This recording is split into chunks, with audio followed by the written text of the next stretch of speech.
All right, welcome everyone. And thank you all for coming to the book launch of Professor Wan-Chuan Cao's White Before Whiteness in the late Middle Ages, published hot off the presses. And I can hold this up. I have my copy here, which of course is mirror image, hot off the presses from Manchester University Press. Professor Cao's phenomenal book could not be more timely or more vital at a moment when critical race studies, medieval studies, and the humanities more broadly are under attack, both outside the university and within it. White Before Whiteness illuminates and insists on the explanatory force and pedagogical power of premodern critical race studies. As a member of the series board, I can tell you how thrilled we are to have White Before Whiteness as part of Manchester University Press's Medieval Literature and Culture series, where it sits in dialogue with recent publications like Bobby Meyer-Lee's The Problem of Literary Value, Myra Seaman's Objects of Affection, the Book and the Household in Late Medieval England, and Laurie Ann Garner's Hybrid Healing, Old English Remedies and Medical Texts. On a personal note, I just want to say that I'm honored to moderate this book launch event. I first met Professor Cao 15 years ago when he gave a talk, Black Mouth, White Voice, and the Kiss of Tartary, on a panel I organized on medieval travel writing. Professor Cao was as brilliant then as he is now, and over the years, I've come to see Wan-Chuan not just as a brilliant scholar, but as a generous colleague, as all of you know who have worked with him, and as a dear friend. So let me tell you how our event will unfold this afternoon. After welcomes by our two hosts, we'll have three panels that correspond to the three sections of White Before Whiteness: fragility, precarity, and racialicity. I'll introduce each speaker before they talk, and each session will end with a Q&A conversation between the speakers and Professor Cao. Then, at the end of the session, we'll open up to a Q&A from all of the attendees. Please submit your questions using the Q&A function. You can do this at any time during the event. Professor Cooper and I will kind of triage the questions and pose as many as we can to get as many of your voices in this virtual room as is possible. And so without further ado, let me turn things over to one of our hosts, KT Vaughn. Hello, everyone. Thank you so much, Professor Phillips. My name is KT Vaughn. I'm the Hal F. and Barbara Buckner Higginbotham University librarian, and also professor and director of the undergraduate libraries at Washington and Lee University. So welcome from the campus of Washington and Lee in beautiful Lexington, Virginia. I'm very excited to welcome you to this space today to our book launch webinar for Dr. Wan-Chuan Cao's White Before Whiteness in the Late Middle Ages. Wan-Chuan is an associate professor of English and head of the Medieval and Renaissance Studies program at Washington and Lee. He's also a good friend and a regular user of the university library. We're really proud here in the library to have supported Wan-Chuan's research, and particularly this monograph. Librarians such as Emily Cook and her colleagues have held many very interesting consultations with him on this topic.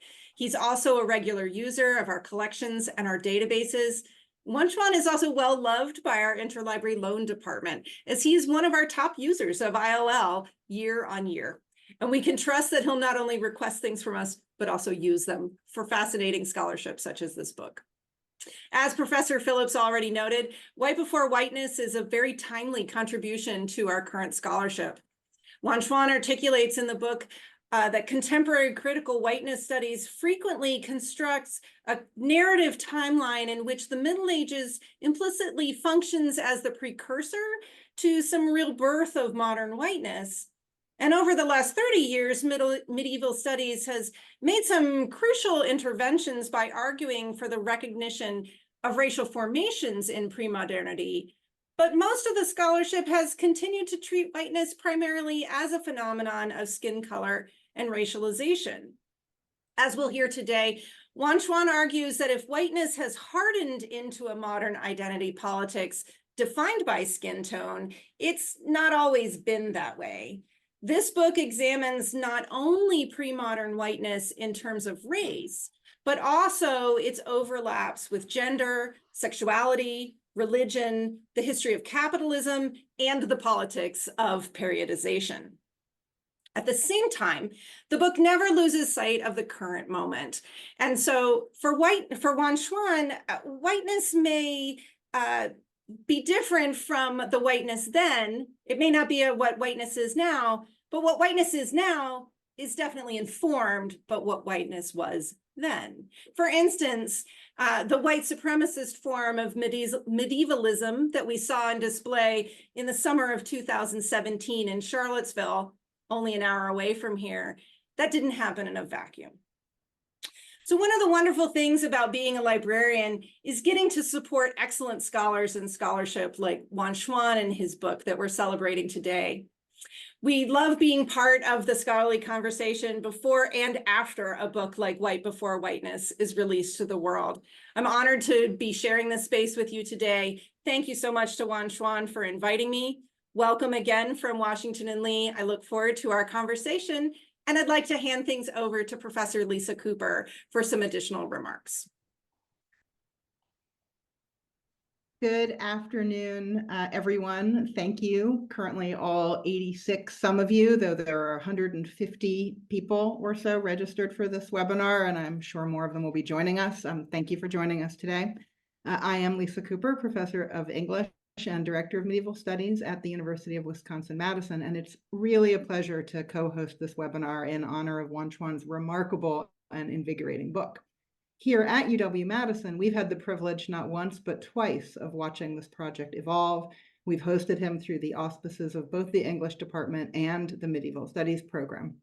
Each time that Wan-Chuan has come to Madison, in addition to being a fantastic guest, his workshops and presentations have challenged and stimulated our students and faculty in the best of ways. They've contributed significantly to ongoing conversations here about the necessity of attending to the long history of racialization, a history that, as we all know, includes the medieval, even if that often comes as something of a surprise to our students and occasionally to some of our colleagues, a phenomenon that many of you outside of Wisconsin have, I am sure, also experienced.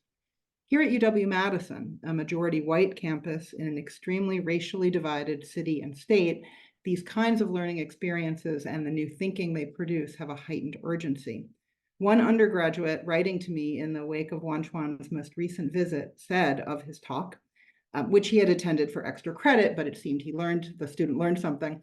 The thing I liked best were the references to our lives today, why the creation of whiteness in an old work still bears thinking about as we take in art and technology from a very different point in history. In a moment when conservative legislators like those who currently control the Wisconsin State House have recently been able to hold university salaries hostage over their unfortunately successful insistence that our system's DEI initiatives be paused and many of its DEI staff positions reconceived, it strikes me and my colleagues here as all the more important to support and promote work like Wan-Chuan, who reminds us, to quote his book's introduction, that in matters of race, the past touches the present through proximity and continuity. His brilliantly multi-pronged analysis of the fragility and precarity of premodern whiteness is, for me, both personally and professionally inspiring, and I'm really looking forward to the discussion that we are about to have. And on that note, I am going to hand things back to Professor Susie Phillips. Thanks so much, Lisa. So our first segment is fragility. And again, let me remind you, you can add questions using the Q&A function at any point during our conversations today. So our first speaker is Nancy Coleman, who graduated in 2018 from Washington and Lee University with a BA in English and a minor in poverty studies. Her interest in medieval literature began in Professor Cow's 200-level course, Literary Approaches to Poverty. She's about to start work as a library assistant in Prince George's County, Maryland, and plans to apply to English graduate programs at the end of the year. Please welcome Nancy. Hi. Thank you all for having me. I'm very excited to share my thoughts about Professor Cow's book. First, I have to say that when I began reading and thinking about White Before Whiteness, I made a grave error. I skipped the introduction. Now, I did read the first few pages to get a taste of what was to come, and it was a great sneak peek. We open with a recap of the King of Tars, and it was shocking to me. In it, eventually, the Sultan converts to Christianity, and his black skin turns white. This is just one of many bizarre things that happen in the romance. My initial thought was that white is the absence of color.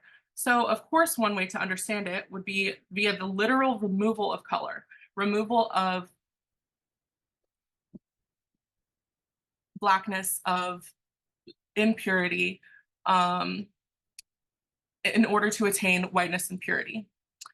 This is not how Professor Cow wants us to think about whiteness, though, or better put, white asterisk-ness. Rather than a skin color or misguidedly idealized state of being, white should be looked at more as a spatial and relative concept, one that guides behavior, emotion, and societal norms. To be clear, white is not some philosophical key to our understanding of the world, but it does have operations and impacts. As Professor Cow reminds us from his research, whiteness is not everywhere, nor is whiteness studies a critical panacea that is the theory of everything. And perhaps I would have understood that point sooner had I read more of his introduction at the onset, but instead I was determined to run before walking. I did, in fact, go back to read the introduction, and it was great. It introduced me to the broader context of premodern race, including examples of literature that deal with notions of whiteness and white, and pivotal academic works like The Invention of Race in the European Middle Ages, which will soon find a place on my bookshelf. I was tasked with reading and responding to the first part of Professor Cow's book, which focuses on fragility. The first part is further broken down by memorialization in white and desiring white object. In the remainder of my time, though, I will talk more about desiring and the white object. Towards the end of the second chapter on desiring white object, focused around the poem Pearl, I shared a bit about what I was reading with my spouse because I thought they would find it morbidly fascinating. It was the part about the wounded and bleeding lamb. They asked me how Professor Cow decided to research this particular romance featuring a lamb that represented Christ. They were certain that there were myriad medieval texts that used this particular analogy. I told them it wasn't all about the lamb. It was more about the pearl and the pearl maiden. But after revisiting, I realized the presence of both the white lamb and the white pearl in this particular inclusion by Professor Cow was more than serendipity. We have a white animal and a white object. Sure, they both have anthropomorphic symbolism, but of greater interest to this study was whiteness as a concept, not necessarily tied to skin color. White as it appears in inanimate objects, as it maps the topography of courtly love, or renders a grieving man further away from the thing he mourns and desires all at once. The first chapter on memorialization in white, regarding the book of Duchess, also includes instances of white and examples other than human. While it's easy to think that the female figure white simply represents whiteness because of what she is called or the color of her skin, we are invited to think about her presence in a different way, that is, topographically. It makes sense when so much of the poem is concerned with places. It is deeply invested in memories of locations and ends on a castle with walls white. So when the man in black spends time mapping out the perfection of his lost lady's body, it stands to reason that this lament isn't simply about her beauty and white skin. Rather, he is orienting himself to her within the context of universal courtly ideals. This makes even more sense with the knowledge that this type of mapping on bodies was commonplace in pre-modern times. This was a particular instance of memorialization that struck me as interesting, especially when you consider this type of mapping has happened in more recent history as well. Going back to the second chapter, Desiring White Object, I'll circle back to the pearl. I loved Professor Cow's discussion of color and memory, not just within the text, but also within scientific studies, and how he links this idea to spatiality and mourning. Depending on the dreamer's distance from the pearl, he has different perceptions of its brightness and brilliance. This also impacts his level of confidence in the pearl. From far away, he is certain it is his pearl, but up close, he begins to question whether that is actually true. There is so much complementary scholarship Professor Cow leverages to take the next step in this line of thinking into a more direct examination of spatiality and mourning. For one, there is the work of 13th century Franciscan Roger Bacon, who says, without moderate distance, human perception of the natural and spiritual worlds cannot take place. Professor Cow states that Bacon also implicitly argues that without proper perception, consolation is impossible. Or take his discussion of the center and the margin, where he brings in Derrida's concepts of par-ergon and ergon. The dreamer's status on the periphery means he will never be able to reach the center. Professor Cow brings this full circle to an examination of what courtly love means in relation to mourning and distance. The distance between the dreamer and the pearl lady object was a necessary part of the mourning process and conventions of courtly love. And ironically, when the distance between the two closes, confidence collapses. And in the end, when the dreamer tries to fully bridge the gap and cross the stream to New Jerusalem, the pearl maiden, the object of desire, permanently departs and renders the dreamer stuck in a state of mourning. It is also important to note that Professor Cow earlier frames mourning as the work of fragilization. This is the factor needed to understand whiteness as a fragile shell. The dreamer mourns, whitens, and fragilizes pearl. This makes sense with Professor Cow's ultimate argument of these chapters, that white fragilization is the process by which the normativity of whiteness congeals into cultural praxes. I take this to be the reason why the poem doesn't need to go into the process of pearl whitening. That is already an intrinsic part of the dreamer's relationship to the pearl through his mourning and desire. And thus he is embedded in the concept of white fragilization. There's so much more within this first part of White Before Whiteness that I haven't touched on here. I merely connected the threads of concepts I found the most fascinating. I hope that with the remaining responses and discussions in this talk, we can capture a fuller picture of the fascinating scholarship Professor Cow has shared with us. Thank you. Wow, thank you, Nancy, for that amazing talk and for getting us off to such a fabulous start. And for those of you on admissions committees, keep an eye out. Keep an eye out for Nancy Coleman. Okay. Our second speaker today is Carissa Harris, Associate Professor of English at Temple University, where she teaches courses on feminist theory, medieval sexualities, Chaucer's Canterbury Tales, and histories of Me Too, among other topics.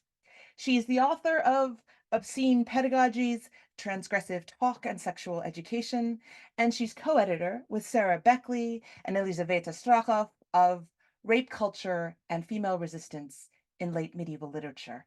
Please welcome Carissa Harris. Thank you, Susie. And I'm just going to share my screen 1 second.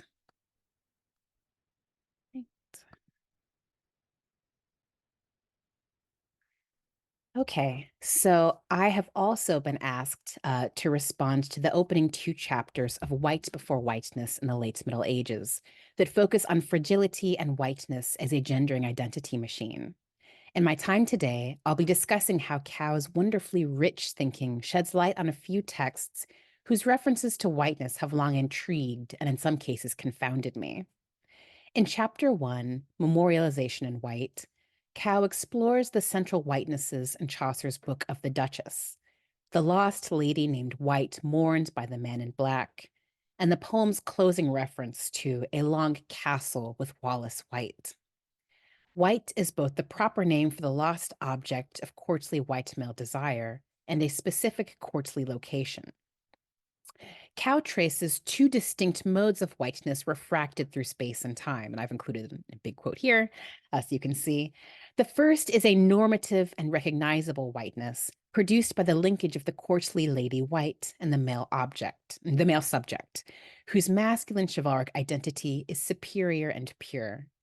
This form of whiteness makes possible a productive erasure of local and individual difference through deliberate evocation of an international, universalizing courtliness emblematized in French courtly literature.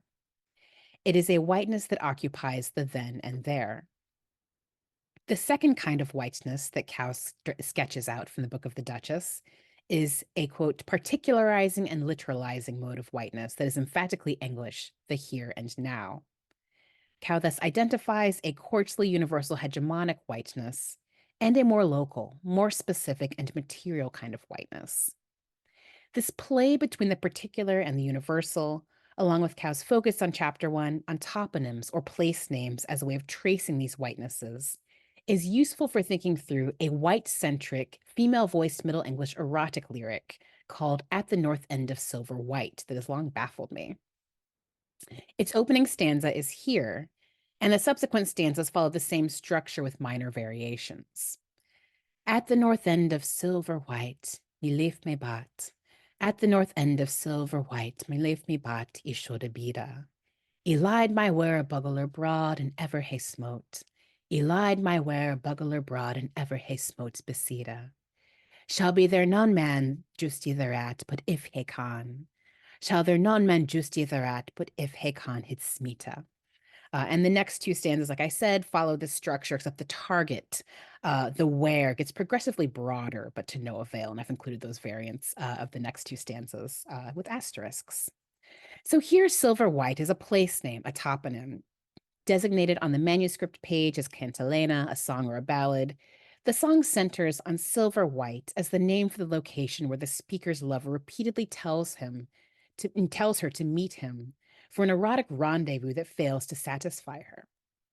The song's 3 numbered stanzas each begin with a specific location in Silver White: at the north end of Silver White, at the south end of Silver White, and at the west end of Silver White.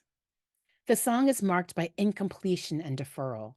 Many of its lines are repeated twice in order to arrive at a complete thought. Me leif me bat, I shoda bida. And there is no east end of Silver White in this song. It traces the speaker's incomplete sexual pleasure. She narrates how she places her genital wear repeatedly before her lover so that he can joust thereat with his penis, but he is never able to smite it or penetrate it to her satisfaction. The Middle English Dictionary's entry on the adjective white shows how frequently it carries silvery connotations or names silver itself. White money means silver money in parliamentary rolls, account records, and chronicles. This connection between silver and white recalls the dazzling glossy whiteness named by the Latin word candor that Cow traces in his book's introduction. The toponym silver white thus signifies a whiteness of striking excess and extreme whiteness.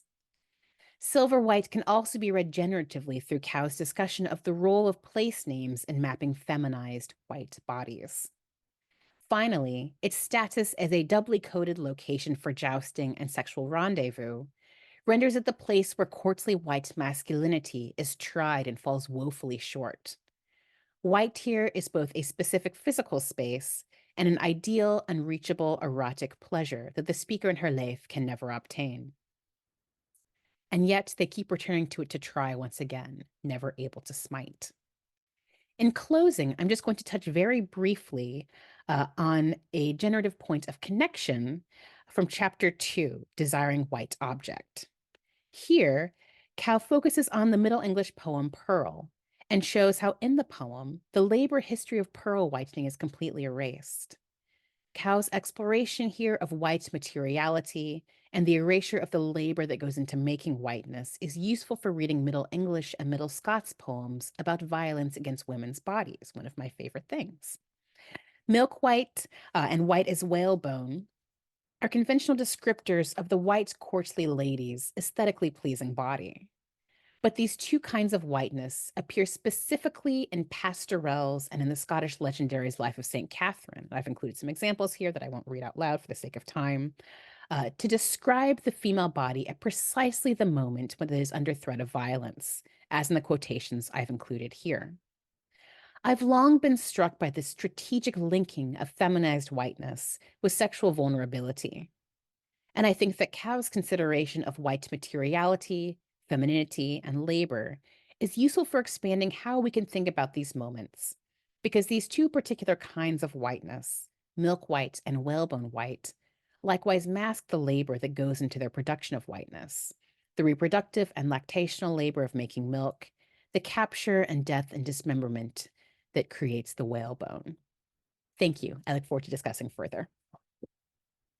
Thank you so much, Carissa and Nancy, for your very generous comments. And I want to also thank, of course, Lisa Cooper, Susie Phillips, Katie Vaughn, W.N.L.'s Library, English Department, and Manchester University, the Folger, the Medieval Academy, and many others. And I know I only have a few minutes. I just want to briefly respond to some of the thoughts. I think, both Nancy and Carissa kind of pinpoint my interest in fragility, and as many of you know, it grew out of my engagement with white fragility, right, in critical race studies today with Robin DiAngelo. And I think, you know, within the pre-modern context, there are differences, right, where fragility happens. I think the value of thinking about fragility is, in fact, that it's a response, it's a pose. And so I was really fascinated with that. And what Carissa mentioned about the erotics, especially the erotics of female pleasure, and the kind of embodiment, right, that literary scholars have called the blazon, the fragmentation of the body parts. I think it's part of course, this kind of universalizing courtly love, fin amour tradition. What's interesting, and I think, you know, Carissa's example of the Scottish examples and also the White Silver poem illustrate is how the different articulations, right, the different articulations of the history of labor, right, and how that's linked to the history of desire, right? So what's fascinating for me is that, for example, in Pearl, right, we actually don't hear about the whitening, the artificial whitening, the production of this object, but lots of, you know, time and energy spent on the male, what I call fragilics, right? They're kind of their history of labor becomes a history of mourning, right? Which ironically, it's also a history of their expression of their desire. And I think, you know, thinking about the Patricia Cloud's notion of the ghosted body, I think is also very useful because, you know, she's thinking about the relics, if you will, right, of the remainders of production. And I think we do have this moment within the late medieval and early modern period where it is transitioning, right? It's kind of a shift toward a more kind of national state identity, right, if we will.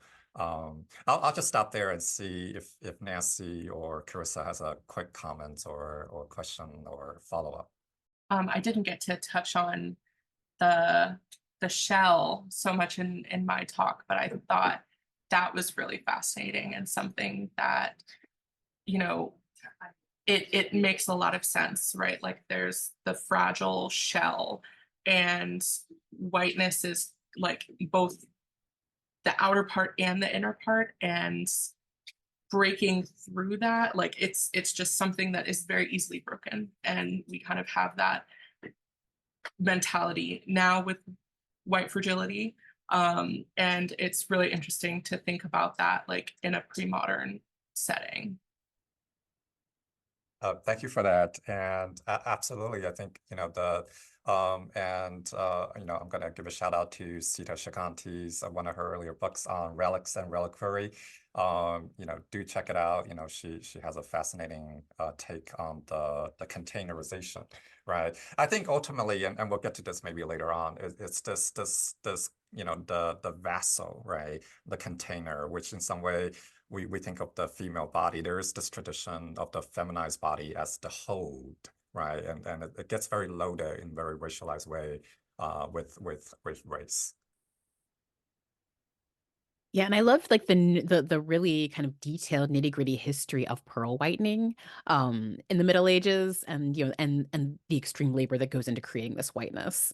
And for me, I loved I thought your book was so rich and so delightful and full of little treats. And I loved how it kind of shed light on silver white, which like I've never really known what to do with. And my students are always like, what is silver white? And like why don't we get like the East End? Like I don't know what's going on. And so this was really useful in kind of giving me ways that we can make sense of it in some way, but also again just the thinking about how we could construct similar kind of histories of labor and its erasure in the milk white and the white as whale, kind of giving us another way to read these kinds of commonplaces of describing the courtly lady's beauty. So I really, really loved the kind of nitty gritty pearl whitening history. Thank you for that. And just kind of piggyback on that. One of the fascinating thing and think about fragility, and Carissa and I, we were at the MLA and thinking about the archive, right, of someone like Cecily Champagne. So what's fascinating for me is that I think there is some kind of fragility with archive, right? There's a kind of temporal fragility or archival thinking, right, that kind of gets very gendered, very quickly in lots of ways as well. And so I think that's another kind of very useful extension of thinking about male fragilization or even gender fragilization, right, within and outside the archive. Thank you. I love that connection, kind of thinking about fragility and white fragility and how that attaches itself to Chaucer and how we're thinking about what to do with these new documents. That's wonderful. I love that. Thank you. Oh, that's fantastic, and thank you for that great first session, and also thanks for the fabulous questions that are being put into the Q&A right now. We're holding on to them and are gonna use them at the end. So yeah, keep putting them in for us. So our second session is on precarity, and our first speaker for that session is Elliot Kendall, who is Associate Professor of Medieval and Early Modern Literature at the University of Exeter. He's published on political and anthropological approaches to late medieval literature and is currently writing a book about the competing logics of political friendship and the state in literature and in literature in England from 1450 to 1520. Please welcome Elliot Kendall. Thank you, Susie, and thank you, Wan-Chuan, for inviting me and for the chance to read your wonderful book at the earliest opportunity. There's so much to admire in it, and I especially value the way you pursue a plural exploration of whiteness throughout. So we have race and theology and material culture and economics all brought into tension and creative intersection within your overarching hermeneutic, which insistently troubles whiteness. As we've been hearing, you refuse to allow it then or now to settle as a single unexamined zero state value. And within part 2 on precarity, this confronts us, for instance, with the necessity of understanding whiteness in a single cultural setting, both in leather skin suits worn for mystery plays and in metaphors for spiritual blindness. So whiteness in the same cultural context can signify, on the one hand, social wholeness, plus all the complications that come with Christ reforming, suffering the porous body, but also, as you say, quote, a veil of Jewish ignorance and recalcitrance. Whiteness is full, it is shaded, even riven, it is transcendent, it is also opaque. And the fourth chapter, the second part of part 2, brings topaz and your wonderful, unsettling aesthetics and ethics of cuteness to the party. And I'd like to hear more about that from you and Sarah if we've got the chance. But for now, I wanted to pick out one of your destabilizing interpretive strategies for whiteness that I found especially striking and brilliant. This is Wan-Chuan's argument that whiteness can be so brilliant, so luminous, that it confounds, and the related proposition that the purity of whiteness is always precarious, that whiteness has a, quote, inherent but unmarked vulnerability. That idea of confounding lodged in my mind, and then as I read on, it mixed with your thoughts on white as an opaque color, thoughts on Judith Butler's approach to precariousness as marking the interdependence of human sociality, Isabel Laurie on the uneven distribution of precarity in society, and your thoughts on the social skin in Piers Plowman embracing, quote, a multitude of precarious bodies that resist simple taxonomies. And one place that mix of thinking takes me, in keeping with your observation that clothing can count as a kind of skin, is a knight's armor, and particularly an arresting tale which is hidden away in the thickets of Mallory's Arthuriad. In this tale, Lancelot wears confounding white armor, And that armor makes better sense to me since I read Wan-Chuan's book. I had been inclined to read the armor's whiteness as superlative and maybe as a blankness as well, which didn't disturb what I thought was going on in the episode as a whole, but it didn't really add anything either. Now, read with the help of white before whiteness, the white armor shines or shimmers or even wobbles as integral to the precariousness that seems to me to be the most interesting aspect of the story. This story, the sad story of Sir Frol of the Out Isles, is one of those mini romances that blurs past in the welter of incident that makes up the books of Tristram and Mallory. And it's one of those stories in which everything is messed up until finally it isn't.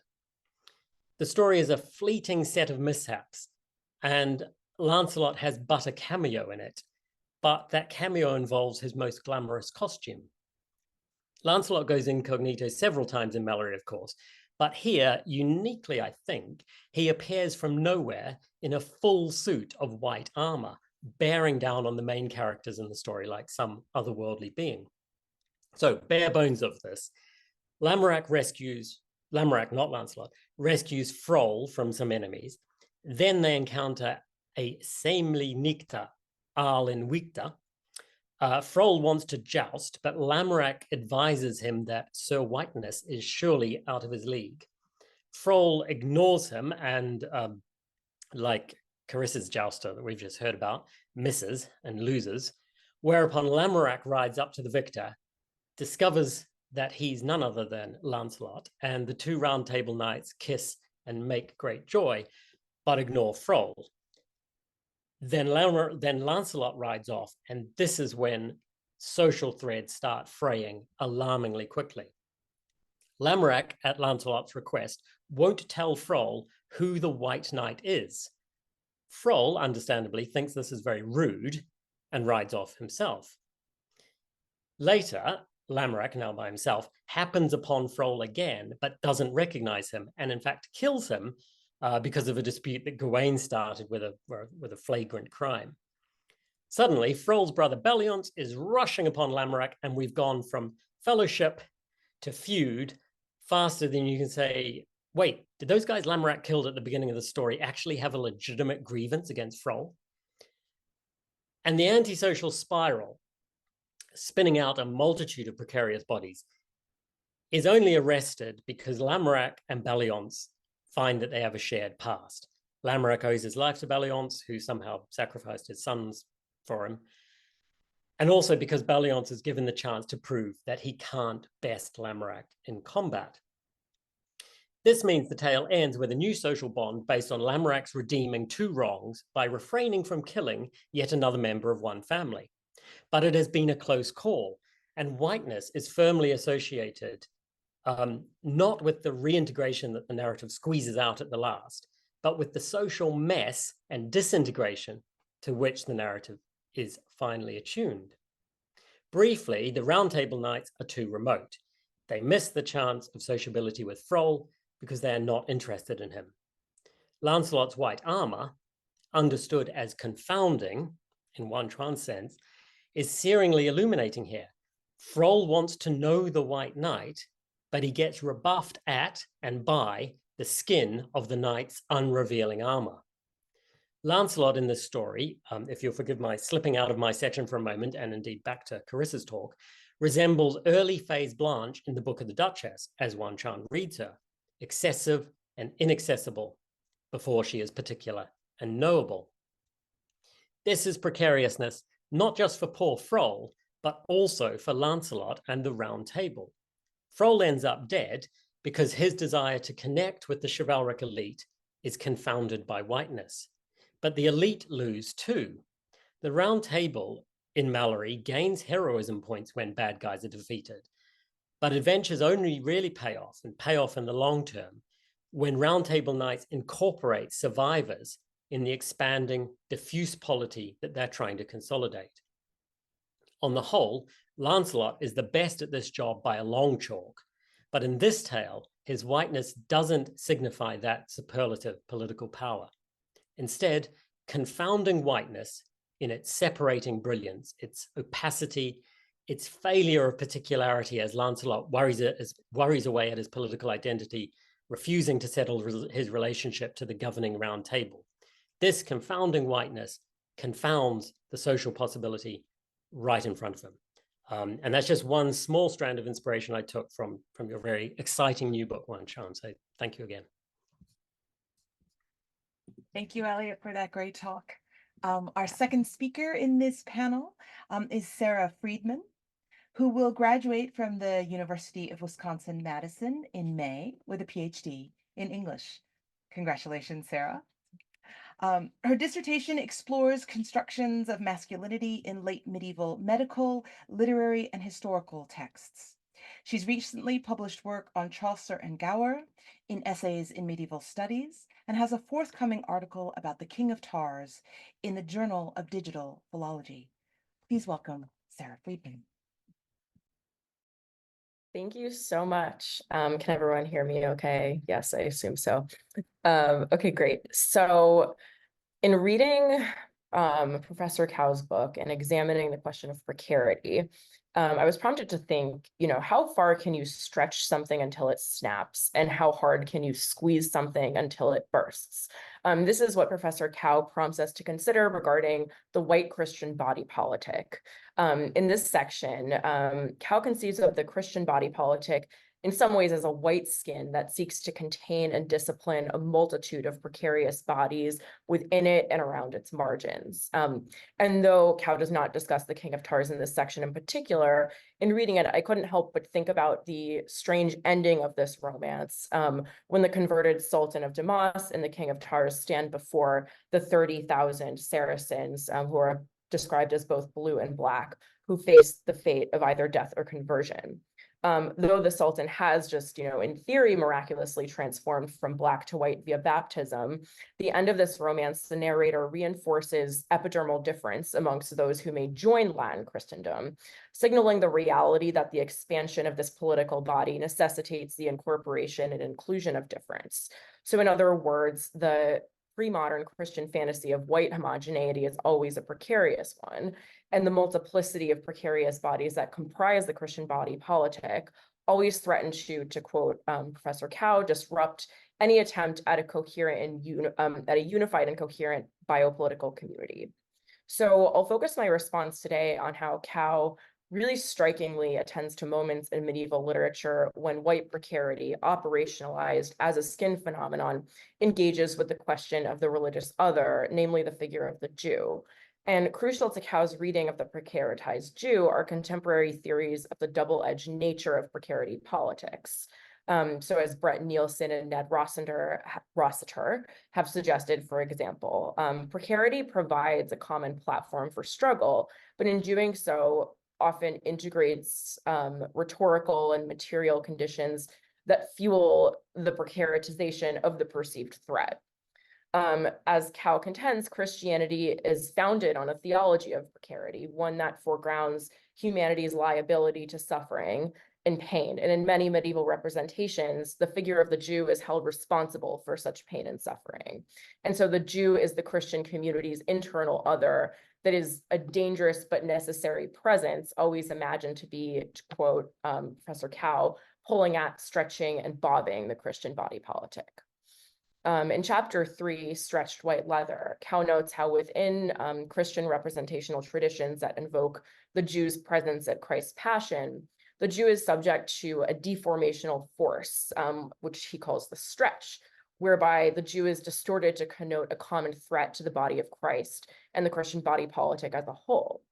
And in Passus 20 of Piers Plowman, Christ's pain and suffering are directly linked to the violence perpetuated by the blind Jew Longinus, who upon piercing Christ's side is healed of his own blindness via the blood that spurts from Christ's wound. And this healing prompts his conversion to Christianity. So Longinus's violent piercing of Christ's body brings forth the blood that instrumentalizes mercy and conversion, and visually signals the pain and suffering that allows Christ himself to traverse the nexus on which he stands amid amid the crucifixion, the nexus between damnation and salvation, disability and wholeness, and ultimately Judaism and Christianity. So the healing and conversion of the disabled Jewish body is also an act of precaritizing the Jewish body, as Cao demonstrates, as the healing allows for the Jewish body's incorporation into the labor economy of the Christian body politic, while also guaranteeing the Jewish body's continued marginalization. Because as Cao notes, even converted Jews in the Middle Ages were expected to work apart from Christians and more often dependent on conversion houses. So further, as Cao notes at the end of this chapter, it is Longinus's violence toward Christ via the spear that makes apparent Christianity's need to control the threat of the Jewish other. And yet it's also the wound of Christ wrought by this Jewish threat that reinforces the performance of Christian precarity, a precarity that's vital to its overlapping theological and political essences. So in other words, Cao reveals how Christian biopolitics relies on the presence of a Jew that's available to both stretch and be stretched, to blind and be unblinded, and to ultimately be a victim that's figured as a victimizer. And so Cao continues to discuss the necessity of Jewish precarity as a mode of Christian governance through the late medieval performance culture's use of white leather to signify Christ's salvation. So the white leather suit, which Langland alludes to in Piers Plowman Passus 20, which actors performing Christ in the Passion would have typically worn, is a skin that indexes the precarity of the Christian bodies that it envelops. It's a skin that signifies suffering and woundedness, but ultimately, and ironically, as Cao points out, Jewishness. As some people often forget, Christ was indeed a Jew, and the white leather suit's presence in medieval performances of the Passion would visually signal how the Christian social body, like the body of Christ, is always made precarious by the presence of the Jew, both within and on the edges of its skin. So the white leather skin as a stand-in for the Christian body politic has to be stretched away from the difference it contains, the difference of Jewishness on which Christianity relies and simultaneously seeks to neutralize, discipline, and ultimately erase. And though I don't have time to delve too much into the amazingly poignant, humorous, and pun-filled chapter of Flat White, I did want to conclude with a provocation regarding the relationship between whiteness, invisibility, opacity, and transparency, and ultimately the instrumentality of the Jews' sort of spectral presence in medieval English literature. I think then as now, Jews are often sort of figured as insidious shapeshifters, not necessarily easily locatable, but always haunting and necessitating surveillance. And Cao discusses how Jewish invisibility operates in the Canterbury Tales through the Jew's virtual presence in the prioress's tale. And I found this reading so interesting through the host's interrogation of the ambiguous figure of the Chaucer pilgrim and the prioress topaz link.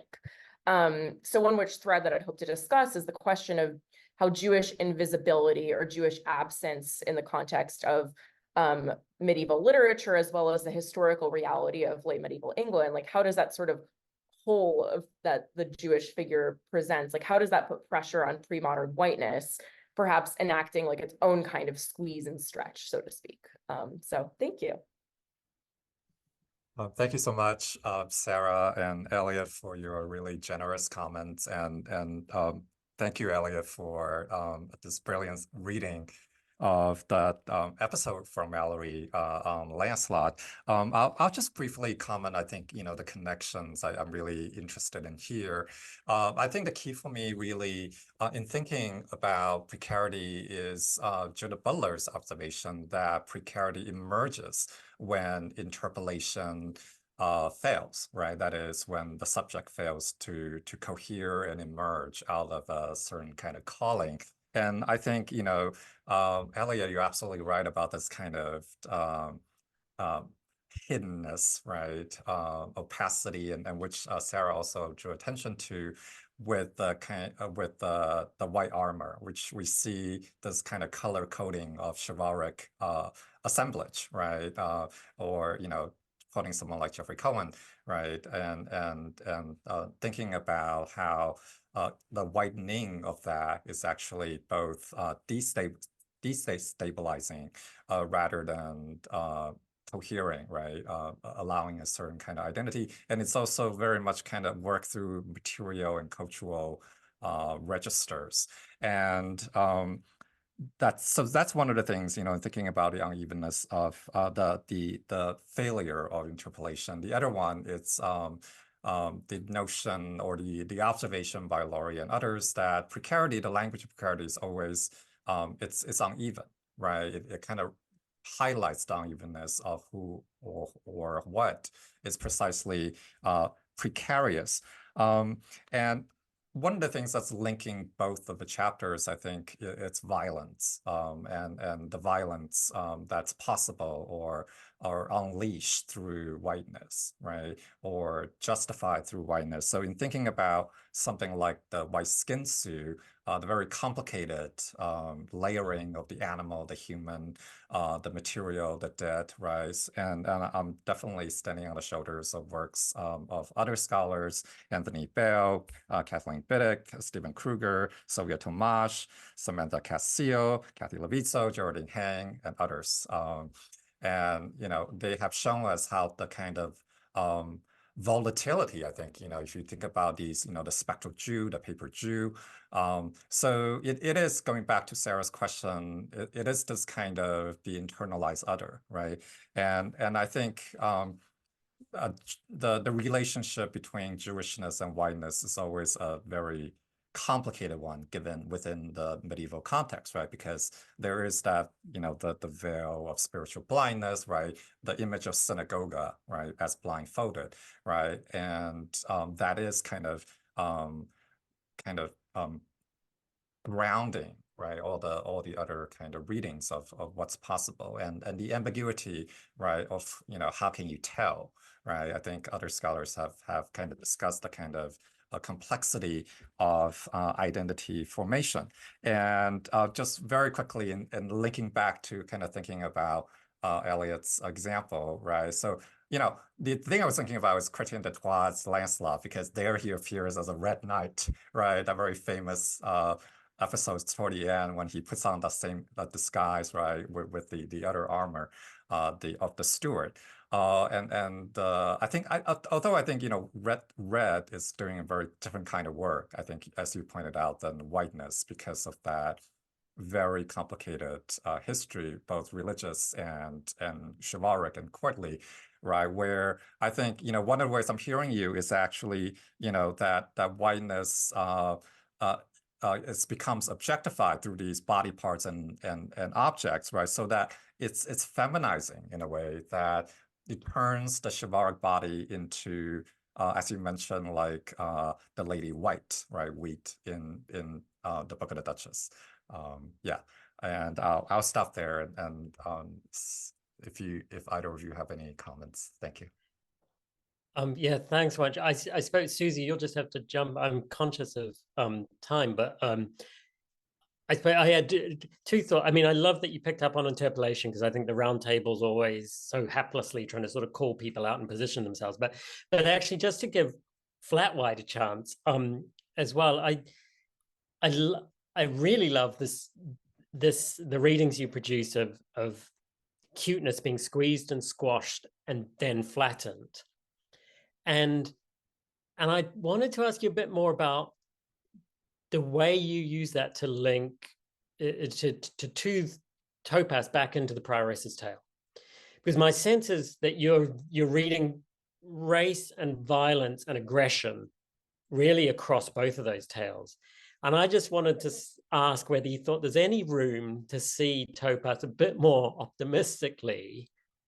And maybe I'm not, correct me if I'm getting the wrong reading, but a bit more optimistically, I guess, as a refusal of aggression. I was really struck by your reading of kawaii culture as a sort of coming to terms with the feminization and emasculation post-nuclear, post-atom bombs. And if Topaz is doing something like that, is it somehow refusing the aggression, refusing the sentimental aggression of the prioress and replacing it with a kind of sentimental passivity or a sentimental, emasculation? Yeah, thank you for that. Yeah, I think you're spot on. I was struggling with topaz for a number of years, and I think looking through queerness studies allows a way in, right? Because I actually think the tale is very much about the other, right? It's very much about both the Muslim other, but also the kind of sublimated, right? The Jewish presence, right? In the objects they created, right? The armor, they're mentioned as the makers of these objects, but they don't appear, right? So going back to Sarah's question, so there's a kind of really very kind of layered archaeological fossilized, I think, violence that's been kind of both acknowledged but also disavowed through the whiteness angle, right? I think we need to move on, but thank you so much. I hope we can come back to this a little bit more later. Yeah. Cheers, thanks. Thank you. So sorry to cut off this this great conversation with two really fabulous talks, and I think that the questions you all were asking there of each other in the Q&A, as well as the provocations that Sarah ended with, will be great for our final Q&A. And thanks to everybody for putting questions in to the Q&A. Please do that. If you've got some now, start adding them in so that we have them and can kick off right with questions at the beginning of the Q&A at the end. Okay, our final session today is on racialicity. And our first speaker is Mike Hill, professor of English at the University of Albany, SUNY. His research focuses on contemporary questions of race and whiteness, the early modern novel, ecological reconceptions of human identity, and most recently, the intersection of human identity, ecology, and war. His primary publications to date are on post-human war, computation, and the military violence, The Other Adam Smith, After Whiteness, Unmaking an American Majority, Whiteness, a Critical Reader, which won the Gustavus Myers Award for Best Book, and Masses, Classes, and the Public Sphere. He's currently working on a book, Ecologies of War, that focuses on climate change, fictional realism, and violence. Please welcome Mike Hill. Thank you very much, Susie. I hope you can all hear me. And thank you, Wan-Chuan, for inviting me to this wonderful gathering. And also, it's good to meet everybody that's here in this group. I can't help saying this, even though I'm limited on time here, but I could not get out of my head the Marcellus Wallace quote in Pulp Fiction after reading this book, and the feeling of appreciation that I felt with it, especially as a scholar who doesn't work typically in areas beyond the 18th century. You remember that quote from Wallace, which was, "I'm going to get medieval on your ass." I felt like I got medieval on, but in a very good way, in a way that was absolutely wonderful. And so I guess I would add an asterisk to that Ving Rhames quote in the spirit of the asterisks that's added around that issue of trans that Wan-Chuan talks about, and that I was gotten medieval on in what turned out for me to be a very surprisingly profoundly meaningful way. And so thank you again for tasking me with this book. Susie mentioned before, Susie, I guess, mentioned before, focusing a little bit on the introduction. And I sort of had the opposite problem. I read the introduction first and I couldn't get out of my head, and I went back and reread it. I thought there were so many great things going on there. So I tried to intertwine some of the things that came up for me with the introduction, with the section on raciality in segment 3 here. And I just simply pasted in those first set of questions that were asked in the first part of the book there. What is whiteness? Is it a color or an absence? Does it mark biological facts or signify immaterial attributes? And then there's some other things here about premodern whiteness and matters of race. But what I ended up realizing, and of course reading the book and after I had been gotten medieval on, is that these are very tricky questions, and in a way they're some trick questions, I guess you could say.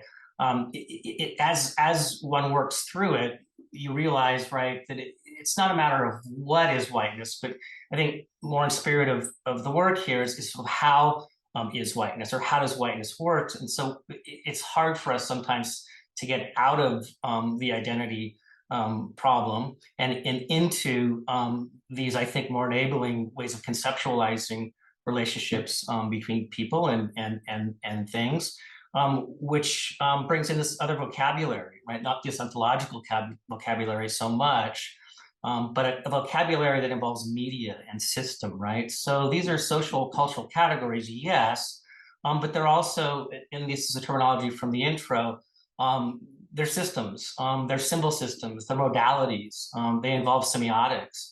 Whiteness is not a thing, Wan-Chuan says, but an operation, or whiteness in the way that it's described is a kind of systemic edge, right, between structures of all sorts. The whiteness is even described here after Richard Godin as a technology, technology of chivalry, in terms of how the concept of whiteness, or at least the term whiteness, is transposed onto inanimate objects like white horses, and as a sort of prosthesis, I guess you could say, of the problem of whiteness in the Middle Ages. And then that other question, color or an absence of it. Again, I think it's a tricky one. It's neither or both, right? I mean, the King of Tars, whiteness is described as this technology of racial recognition that paradoxically, and I think the paradox is where the potential is here for that wonder I was describing, that it resists this absolute cleavage, as Wan-Chuan describes it, between life and non-life. And so there's a kind of recognition, misrecognition event happening there all at once. And with that event, some very complicated effects, both on the way we think about identity, the way we think about bodies, matter, and media. I was talking here about technologies, and also the way we think about time. So, and I'll get to the time question in a second. And time would include, obviously, the time as it's being manifest in the texts that are being read synchronically within the period under review, but also the way in which Wan-Chuan sort of works his texts, into the view of people like me who don't read a whole lot of medieval lit. And so I think that part of the question of whiteness in terms of its absence or its presence has to do too with this divide I mentioned as this term systemic edge between the immaterial and the material in this text, right? And in Chaucer's work, it's several different ones that are mentioned. This is described as an aesthetic process or aesthetic deformational force that inflicts violence on whiteness. And violence came up a little bit in some of the earlier talks. I'm interested in violence for a whole bunch of reasons and was really surprised and I learned a lot from the way in which violence came up here. It made me think not only of the politics at work that Wan-Chuan points out, in the sense that I suppose you could say that as whiteness exists on the medieval scene, it's sort of always at war with itself. This is both sort of literally, I mean, in terms of, the whiteness slipping back and forth between what it thinks it is and what it thinks it's not, but also figuratively, right, in the way that these texts are working. And I see this also as a problem of genre, maybe. I kind of want to put that out as a sort of hovering possible, I want to let that hover as a possible area for the inquiry. I wonder about chivalric romance and its comfort with knights, and the sort of martial arts in that sort of Western sense of martial, say versus early modern realism, the novels say, in this period of widely dispersed print media, where privacy is written as a sort of highly gendered domestic problem, and where civil society and the idea of the civilian first start to emerge, and so with it, even the discipline of literature itself. And there's another problem of category we can add to racial categorization as well as genre. I would also, and periodization, add periodization to that. And then the other question, I'll get on a little bit more in a second to part three, biological facts or do they signify immaterial attributes? Again, I think that the upshot here for me in trying to deal with the trickiness of that question is that it appears to be both, right? They're formal perceptible attributes. But then, and here's where this term dorsality, I'm alluding now to the third section of the book, the term dorsal from David Wills, and how sort of we go back, not just back to the medieval period, but how within that period, whiteness turns on itself as something else, I guess you could say, or maybe something else's in the plural. That is, there is this revelation in the look, for example, of the Sultan and the King of Tar, that both tries to get a fix on the lump, but at the same time, it can't face off with it in a way that either reaffirms the whiteness in play or somehow completely negates whatever whiteness is not supposed to be. So it's that moment of stillness, that moment of edginess that to me, I linked to the wonderfulness of the book as a whole. And the other thing I guess I would say about that turning, that dorsality that plays such a big part in part 3, is that I'm interested in how that is linked to the animation of non-human entities. I mean, I'm just profoundly inspired and intrigued by the idea of whiteness slipping into non-human entities. It seems to me a totally new and really interesting direction to take us in, like horses and leather and skin suits and armor. The other thing that I'll say here, and I know we're getting close on time, it's just at the very, very end here, is that notion of the asterisk again. It seems to me that that's really important as it comes up in the introduction as an act of effacing the text itself and just turning it into some sort of almost medieval manuscript. It made me think both of the book as an object and also a sort of signifying system in the same ways that whiteness was problematized. So I'll just stop there. Wonderful. Thank you so much, Mike. And I look forward to the conversation later in the session. Our final speaker, last but not least, is Mariah Min. She is an assistant professor of English in the English department at Brown University. Her research concerns the cultural output of the late Middle Ages in Britain and interlinked regions, centering on characterization and portrayals of identity formation, in particular literary depictions of race. Her current book project, Figure Writing, Technologies of Character in Medieval Literature, examines medieval literary characters in order to disentangle the long-standing conflation of character with human subjectivity within both critical and popular discourse. Please welcome Mariah Min. Thanks, Susie. Hey, I'm so pleased and honored to be one of the respondents today. Since the moment that I received the proofs to White Before Whiteness from Wan-Chuan, straight through to the past hour as we've been congregating here, the experience of engaging with this book has really been rewiring my brain. In the 2 chapters in part 3, Racialicity, Wan-Chuan takes us through readings of 2 Middle English texts, The King of Tars and The Squire's Tale. So first, let me talk about each of these chapters in turn and tell you a little bit about how I understand Wan-Chuan's work here and what I'm walking away with.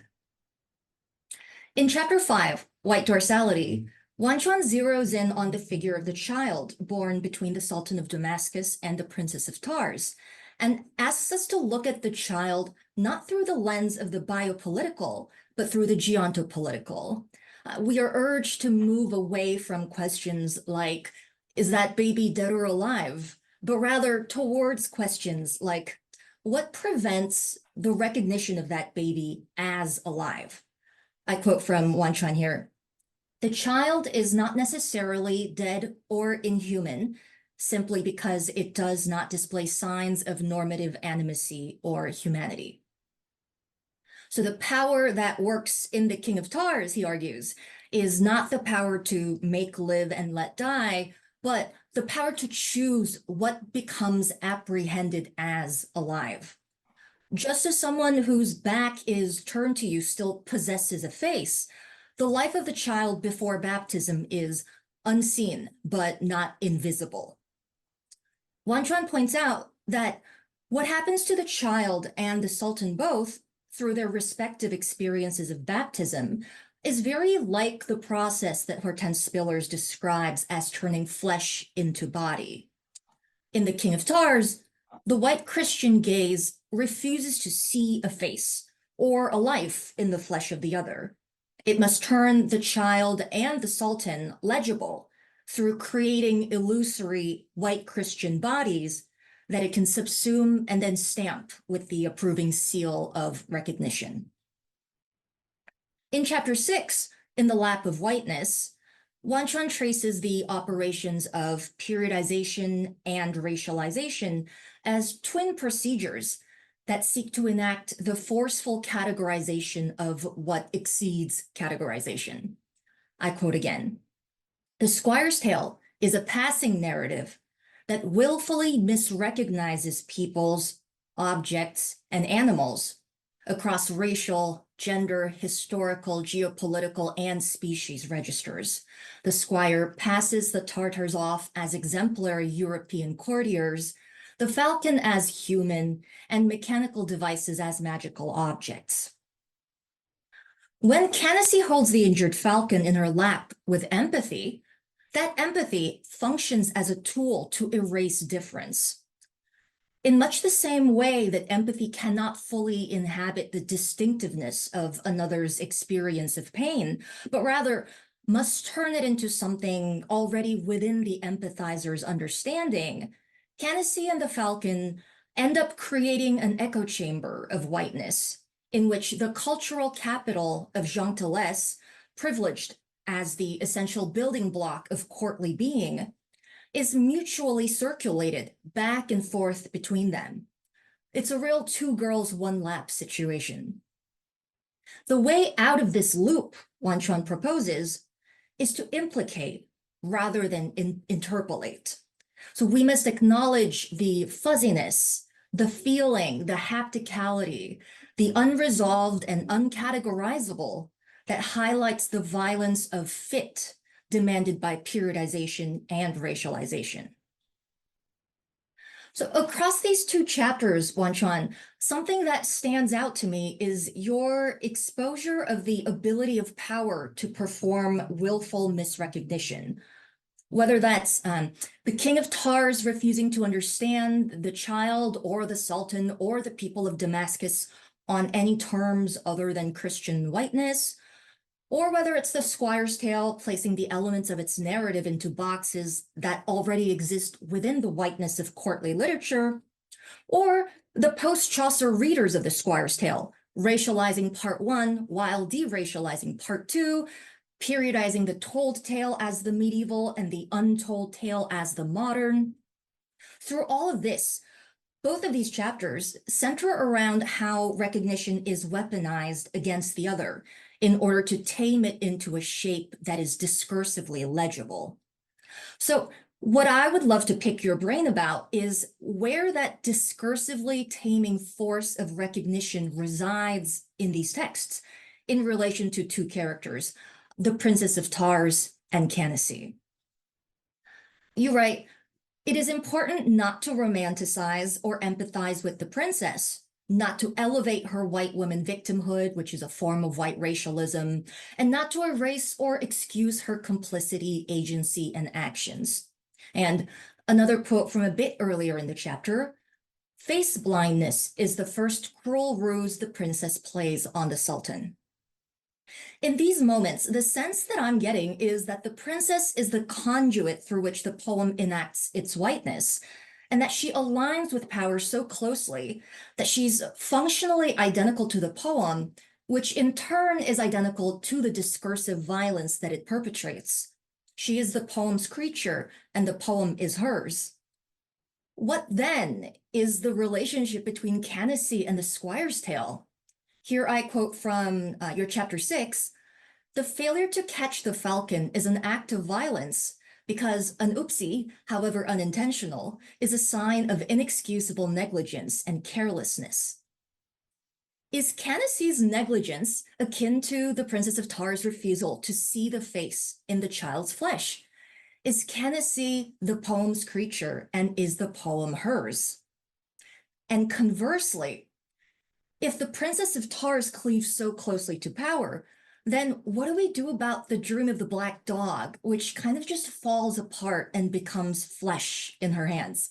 See, I love this because I've also been thinking a lot about how confusing that dream is. Why does someone so favored by the narrative have a dream that's so resistant to interpretation? Does God send his toughest hermeneutic battles to his prettiest princesses? If so, that's a battle she loses. As you point out, she really bungles the reading of the poem or of the dream, or at least needs to clumsily flatten the dream in order to try to make sense of it. So why doesn't the poem help her out here? Why does it show her a dream that is more flesh than digested body? So thanks again for this incredibly rich book, Wan-Chuan. I'll turn it over to you. Thank you so much, Mariah and Mike, for your very generous and provocative comments and questions for me. And I must confess, one of the things I'm really honored that Mike Hill is here with me and with us, because part of the, a side story, part of the genesis of this project is, as a grad student, I was reading Mike's work, and it kind of, led me down this path and thinking about what critical whiteness studies will look like within the premodern context. So I'll just be brief, and I think one of the things that's kind of interesting connecting both the comments is the word function, right, or kind of implicit in Mike's work. I was just reading Mike's recent work. And one of the things that Mike mentioned is, I'm kind of paraphrasing here, is how racial identity as becoming a functional as an ensemble of strategically constituted parts, right? And this is from Mike's new book on post-human war. And I think the key word here that is kind of echo in Mariah's question, it's about functionality. And I think absolutely that, in thinking about racialization, in thinking beyond just the biopolitical, right, which my indebtedness to Elizabeth Povinelli's work and her theory of geontology, right, kind of takes us out of that quandary, the Foucauldian quandary of, body and the human, right, and linked with that, of course, is a very important intervention by critical race studies scholars, especially Black studies. I'm thinking about someone like Horton Spillers, right? And Fred Moulton, thinking about, the separation, but also the messiness of body and flesh. So one of the things I think it's interesting is linking through the princess question, right? The feminized trope, like what are these texts doing with these women, right, that are quite different than, for example, in Pearl or in the Book of the Duchess. And I think, Mariah, you're quite right in the sense that in The King of Tar, there is a kind of move toward identifying the Christian princess, right, with the poem itself, right, and therefore there's a kind of uncanny, like, how do we read this poem? Depends on how we read her reading of the dream, right? So, and it is a really messy moment, right? And I'm going to quote very quickly, right? Various interpretations. So, for Cor Whitaker has read this in very different ways, and Sierra Lamuto in her work has also commented on this. So it's kind of tricky to kind of think about, like, what the vision mean, right? And I think the dream, the important, and going back to a question of genre, I think the dream vision is this kind of really important pre-modern genre that's has become something else, or transmorgified into something like romance or the novel. But absolutely, I think the question of genre has to do with how we frame this thing, right? So I'm thinking about someone like Aranya Friedenberg, right, and also Patricia Ingham, their work on thinking about romance and newness, and how romance, in fact, is a technology, right? It's a technology that we can think of it as almost perhaps, if I can kind of think along this line, right? A romance as a technology of recognition, right? Who do you see yourself in this as, right? And going back to the Squire's Tale, I think one of the fascinating things for me is that we often forget that Candace, she's not white, right? She's Asian. In some way, right? What kind of Asian she is, it's kind of like this willful misrecognition that's kind of insisted, right, by the poem.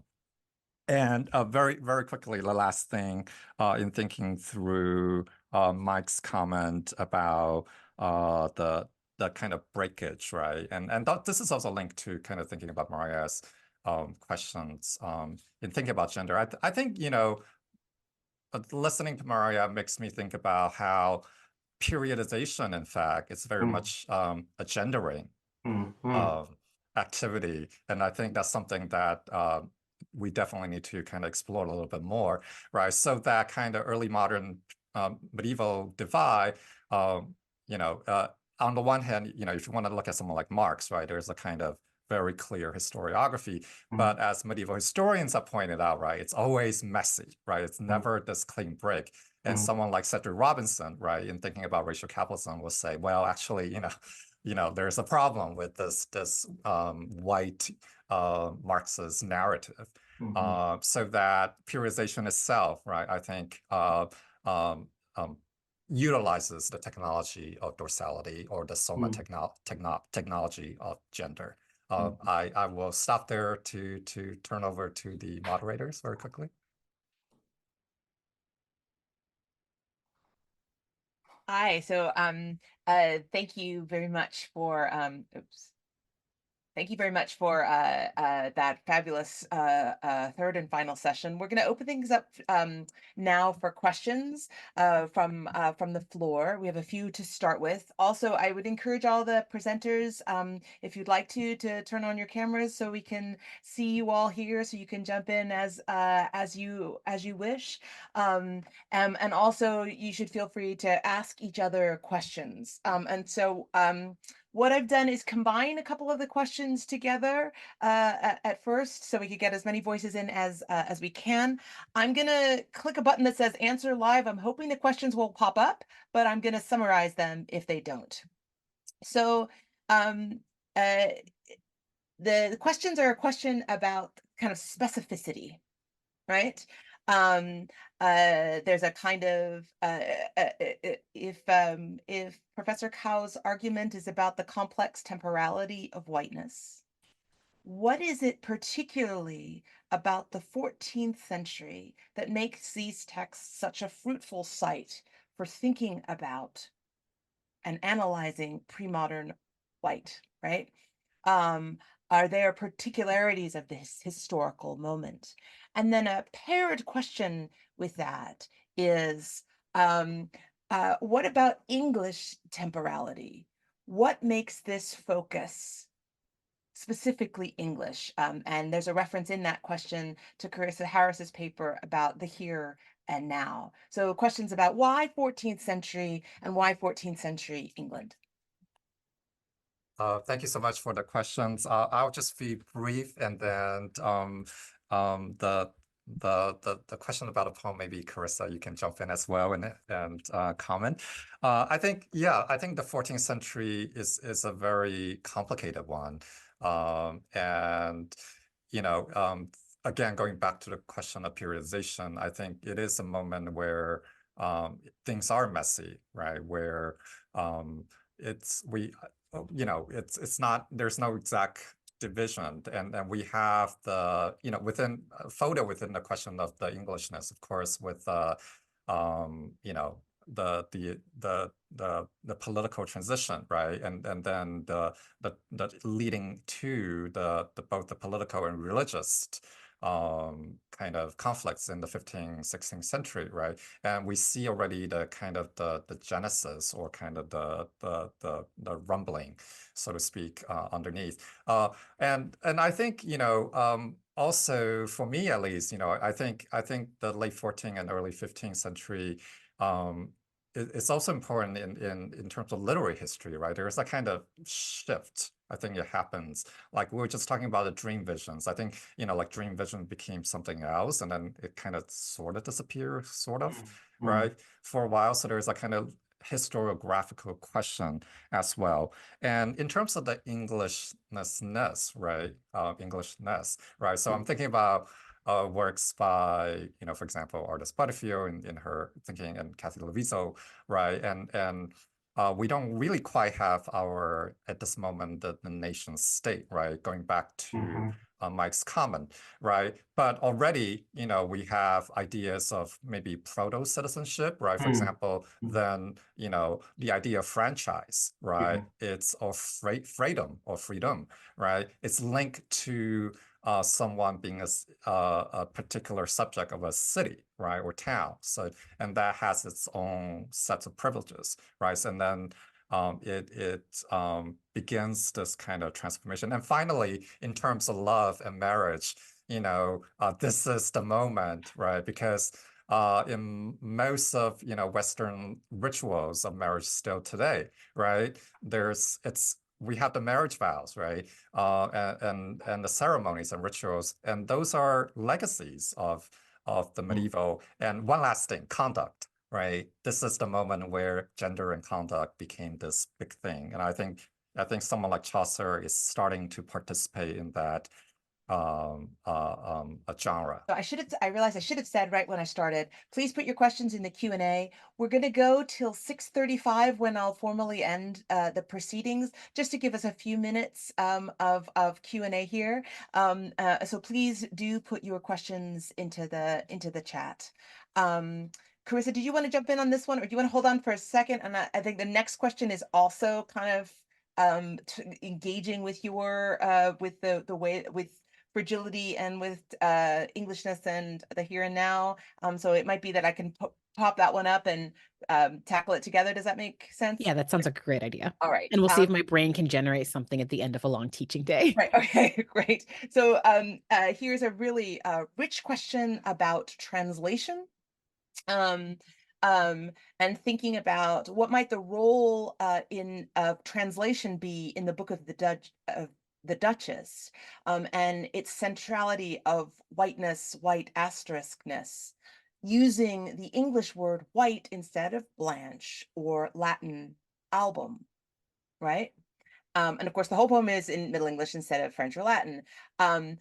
How can the fact that the word can be translated, that white isn't always white, but has different words that allegedly mean the same thing, but maybe don't, as in the multiple phrases that Carissa had in her talk, play into ideas of fragility?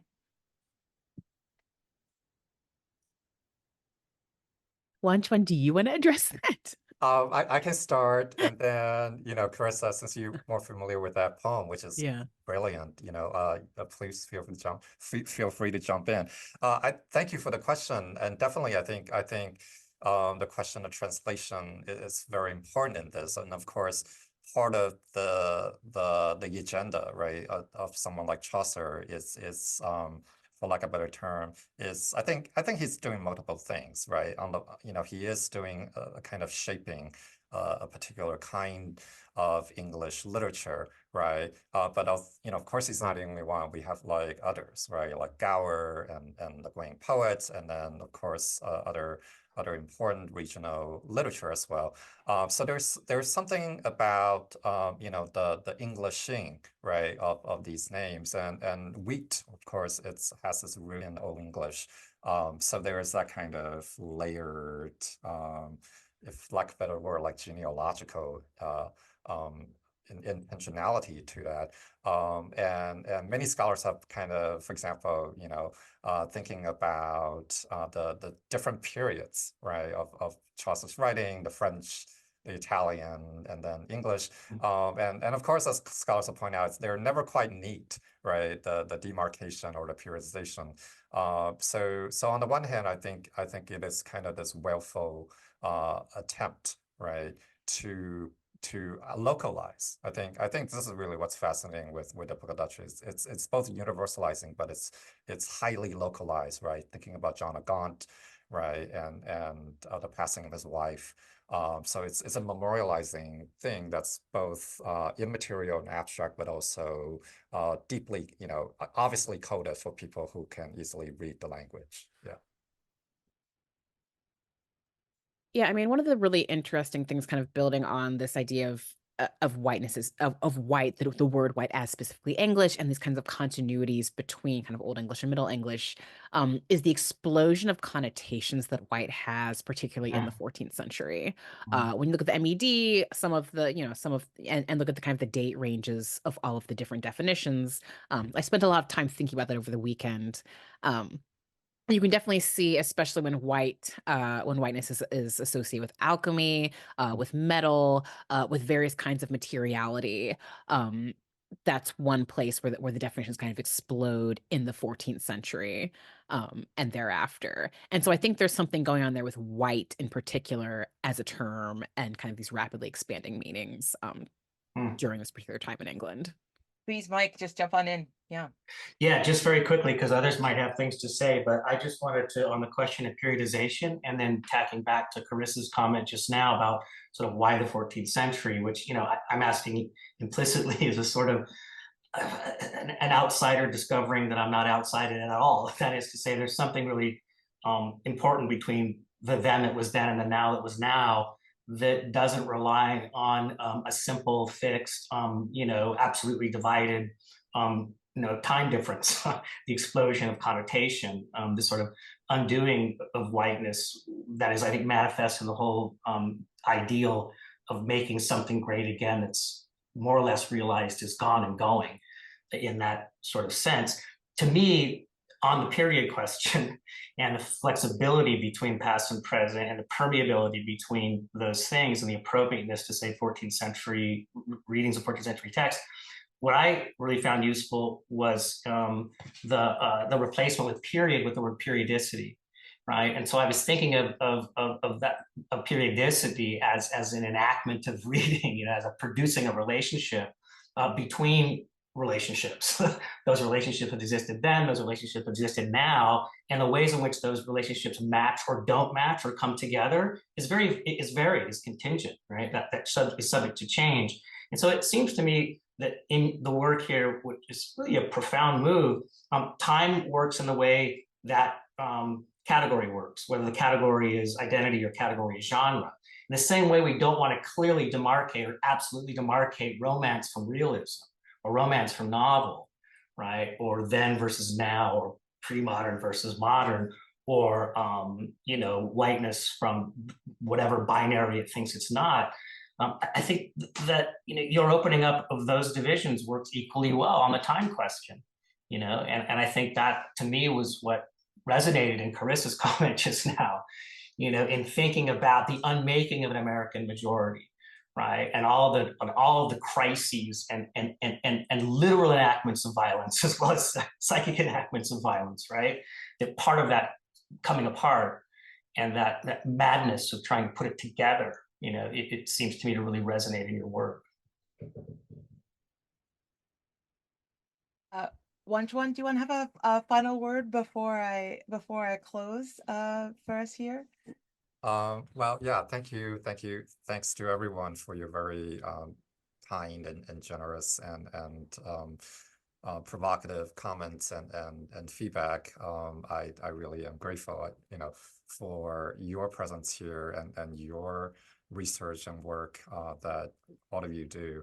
And yeah, and I'm really looking forward to learning more, both about pre-modern whiteness and beyond, and also its very various constellations, right, if we can use that word, and implications with everything that you all work on. Thank you. I just want to close by saying thank you to Wan-Chuan for writing this amazing book. Thanks to all the panelists for being here and giving such great talks. There were so many questions that we could ask and think of, and so many synergies across. So if we could just, I know nobody can see anybody clapping, but if we could just give everybody a big round of applause and say thank you so much, all of you, for being here, and have a wonderful evening. Thank you. Thank you very much. Thank you.